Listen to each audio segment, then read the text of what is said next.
Hey, Quadric, how you doing? Feeling pretty good. Yeah. So I guess we're just talking about this early part of the season. 4 games in non-conference play. It was a big year for you. Put on a lot of weight during the off season. Has it been a good start? How would you kind of evaluate yourself? I mean, compared to last year, I would say it's a good start. But the Louisville game we would have wanted to win. But I mean, 3-1 start. I mean, I'll take it. How challenging is it to block a punt and then also return it for a touchdown? I know you didn't get to block this past weekend, but you did earlier in the season. But So on the field, from a fan's point of view, it may look easy, but there's a lot of things that a lot of moving parts that have to actually fit together in order for the block punt to happen. Because one person has to either be the diversion, the other person will be the block. But this game, I was supposed to be the blocker, but I ended up being the diversion. It happens from time to time, and Jarvis ended up blocking the punt.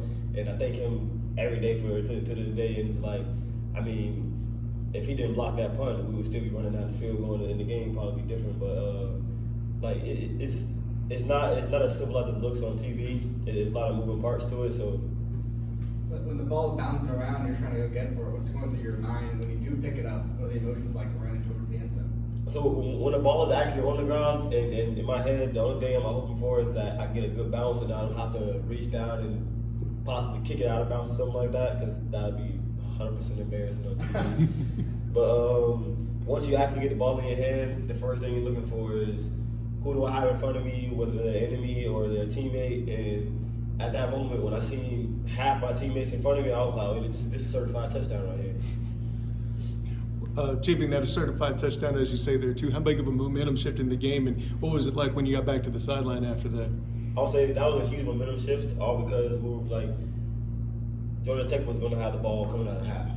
So we were going to be down 7-6, but putting us up would basically flip the momentum of the game. Now Georgia Tech has pressure on them. They have to score to either get ahead of us or at least put some points on the board so the game is flipped.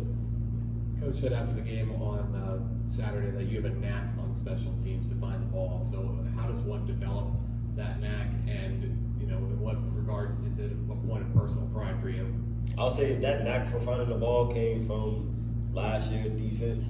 I led the team in fumble recoveries. It was all because I just wanted to be around the ball.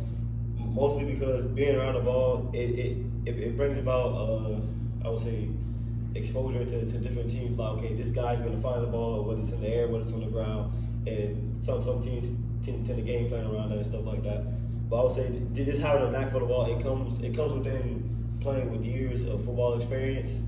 Because I started on offense, so I always had the ball in my hand. And now on defense, it's rare for me to touch the ball in general. So when I get the chance to get the ball, it's pretty much a miracle for me. So on that note, as someone who doesn't play offense and you score, what's that feel like now that you've done it twice? That's got to be a thrill, right? To be honest, coming out of high school, I thought high school was probably my freshman year. That's probably the last time I even touched the end zone as a player in general. But going into my junior year, having 2 touchdowns already it's a huge accomplishment for me, because I never really seen myself getting in the end zone really. Like getting an interception, I was happy about it, but getting a touchdown, that's beyond my imagination at this point. And knowing how difficult that is, do you feel for Tremont Morris-Brash? He was maybe an inch away from having a touchdown before he got knocked out. I really do, because knowing Drop, he's a hard worker, so moments like that, they're big for him, but at the same time, you have to finish the play. How, if at all, does the season change now that you're heading into conference play? Come again? How does the season change at all, if at all? Does it change going into conference play? Doesn't change. Just think about it. A lot of people make conference play as a big game. We treat it as another game and another day. So we go into this game, another game plan. Now we gotta go. We treat every team the same.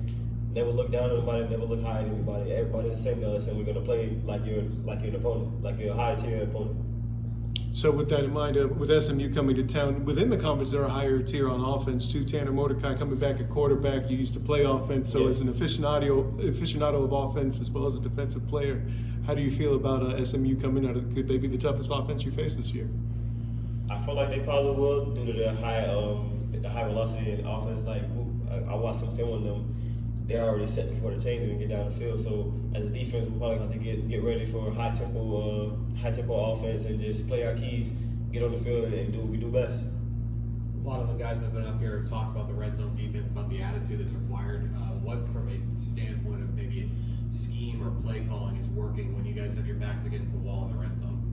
When I back against the wall, we usually tend to go into, I would say, a bend don't break standpoint. At that point, we giving us some big plays to get into the red zone. Now it's time to blow you back and just man up at this point. The mistakes that we made the previous plays, they don't matter anymore. Now it's the moment that matters the most. Don't want to get to the end zone. 3 points, we'll settle for that because we know our offense will go downfield and score. But giving them a touchdown, that leads into a whole different story. Defense obviously playing really well this year, keeping opponents out of the end zone.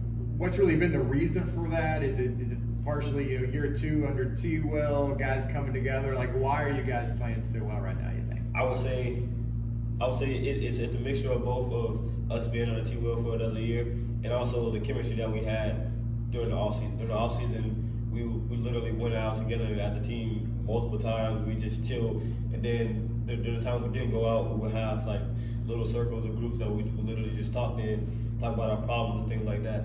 Knowing you have a brother next to you, knowing he's going through, knowing what's going on in his life, it makes you better on the field. So when you're on the field, I know what he's going through, but I know how to get him out of that situation. It's vice versa with every teammate.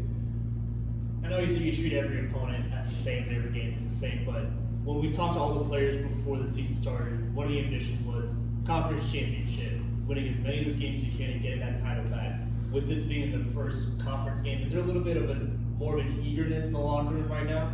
I would say that there is, all because SMU, they put it on us last year, and us as a team, we don't take that very lightly. Like although Louisville didn't pan out how we wanted it to, when we came into that game, it was a different type of mindset when we went into that game, all because of what happened last year. Last year, we're feeding off the energy that we had last year. We're building onto it because we don't want to be the team from last year. We want to improve from last year. That's basically what we're doing as a team, as a defense, as an offense. You just mentioned that SMU last season really put one on you. How much does that irritate you? And additionally, what do you see about those guys? Like, what stands out about their offense that you got to try to limit? I say what irritates me the most is how many yards they put up on us and how many points they put up on us as a defense. And it's gonna, as we go through film probably tomorrow, it's gonna bother the whole defense, and it's gonna put a fire on us that we can't let this happen again. And their offense, very fast. Look, my freshman year, I seen Coach Hyper come in, and he had a fast offense, but nothing compared to SMU. When you play a team in multiple years, kind of back to back, how much of it is watching last year's game, and how much of it is watching what they're currently doing this year? I mean, you get to see the similarities and how the offense is operated, and you find out what you don't have to change and what you have to change based on how they run the offense compared to last year.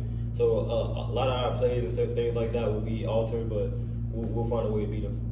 I don't know if you're one of these guys. This is something I noticed over the weekend. Some guys are wearing contacts, these like performance contacts, and it kind of gives your eye a red hue. Are you one of those guys, or are any of your teammates doing that? So we have 2 pair of contacts. We have red ones, we have green ones. The red ones are more for like color enhancement and things like that, but the green ones are more like shades. And I don't need the color enhancement. I just need to block out the sun when I'm in the zone. So the contacts really help us when it comes to, I would say, our performance on the field. So you wear the green ones. Yeah. So how does it? Can you kind of give a real world example of how it helps you on the field, where maybe when you didn't have them, things maybe were more difficult to see, or? So the green ones, they work as shades. So say the ball's in the air and the receiver can't really see it because the sun is in his eyes and the light's in his eyes. The green contacts work as shades, so they block out the glare of the sun, and it gives you a clear image of the ball, so you can basically make the catch. Is that just new for you this season, or? Yes. So do a lot of the teammates, a lot of the guys use them, or? Majority of us use them. Okay. So you're a big fan of those. You're going to I continue. love those contacts. I use them. If I had a choice to use them every day, I would. Good stuff. Appreciate it. Thanks a lot. Thanks, Quad.